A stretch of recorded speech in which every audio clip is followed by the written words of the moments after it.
Hi everyone, welcome to the Parasitology Quick Diagnostic series where we discuss certain parasitic infections and how they manifest using different diagnostic techniques.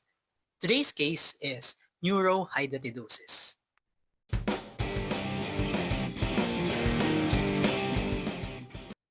Cerebral hydatid disease, also known as neurohydatidosis, is a rare condition caused by the larval stage of the tapeworm Echinococcus.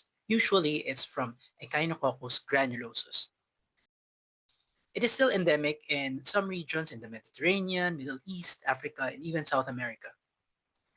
Humans typically acquire the infection by consuming food contaminated with the tapeworm eggs, which then release larvae that enter the bloodstream. While these larvae most commonly settle in the liver and then the lungs, or in the lungs, they can also occasionally reach the brain. It may be important to distinguish between primary and secondary cysts. Primary cysts occur through direct larval invasion and are usually solitary and fertile, whereas secondary cyst results from a ruptured cyst from another organ, which spreads through embolization. These are often multiple and infertile. Due to the potential massive size of cysts, patients typically present with symptoms consistent with mass effect due to the lesion, and these are often symptoms of increased intracranial pressure, such as headaches, papilledema, and focal neurologic deficits. This case is of a 35-year-old male who presented with persistent headaches.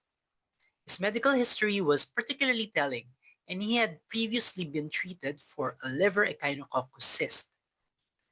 This history of hepatic involvement is a major red flag for potential metastasis to the brain, illustrating why a thorough patient history is vital in parasitic diagnosis.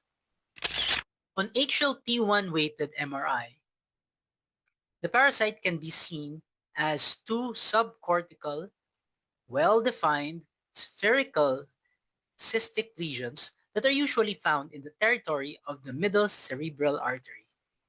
Notably, there are typically no surrounding edema or no calcifications unless the cyst has ruptured or become infected. This is the main difference of neurohydatidosis compared with other large parasite cysts in the brain. As you can see inside the cysts, the cyst fluid is iso-intense as the CSF, or it means that the fluid inside has the same radiologic signal as the cerebrospinal fluid. We can also see both cysts on sagittal cuts. This is the bigger right one,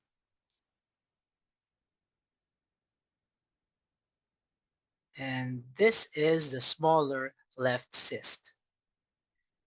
The primary treatment is the surgical removal of the entire cyst. Surgeons will often use the Dowling's maneuver, which involves instilling warm saline between the cyst wall and the brain to remove the cyst itself without rupturing the cyst. In some cases, wherein if the surgeons think that the cyst cannot be removed without complications, careful puncture of the cyst and then aspiration of the contents can be done as alternative treatment. Thanks for joining us for this quick overview of neurohydatidosis using MRI as diagnostics. Stay tuned for our next case in the Parasitology Quick Diagnostic series.